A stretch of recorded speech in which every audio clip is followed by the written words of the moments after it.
সন্দেশখালীর খবরও আপডেট তো দেবই, তবে এই মুহূর্তে একটু খড়দার খবর দিকে নজর রাখতে হচ্ছে, কারণ সেখানে দিনে দুপুরে অবাধে পুকুর ভরাট। খড়দার বন্দিপুর পঞ্চায়েত এলাকার ঘটনা।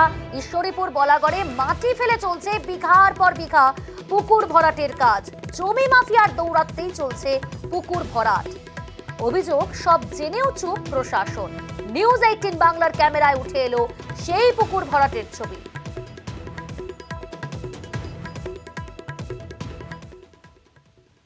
এইটা আমি 12 কাঠা জমি কিনেছিলাম।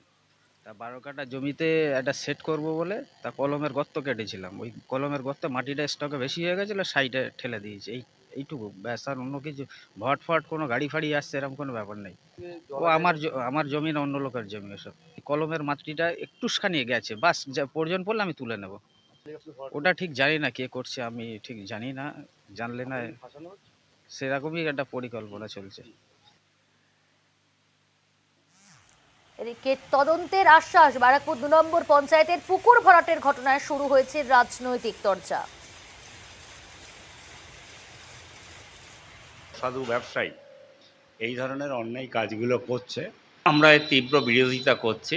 যারা এই ধরনের ইনলিগাল কাজ করছে তাদেরকে আমরা প্রশাসনকে এক দফা জানানো হয়েছে।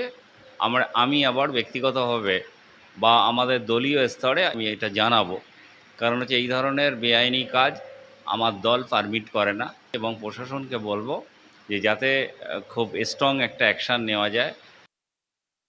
মানুষ একবার যদি ভুল করে এটা মানা যায়, কিন্তু বারবার যদি বিধায়ক দেখেও না দেখে তাহলে বুঝতে হবে যেটা উনি ওখানে ওনার প্রচ্ছন্ন মদত আছে। আমরা বারবার বলেছি, তা সত্ত্বেও কোনো প্রশাসন ব্যবস্থা নেয় না। কোনো কিছু জিজ্ঞেস করলে বললে দেখছি, দেখব, করব। এবং এত ঘটনা ঘটে কিন্তু কোনো বড় কোনো নেতার কিন্তু কোনো প্রতিক্রিয়া কিছু নেই। উল্টে বলবে যে এরকম কোনো ঘটনার কথা তাদের জানা নেই। আগামী দিনে মানুষ কিন্তু এর জবাব নিশ্চিতভাবে দেবে।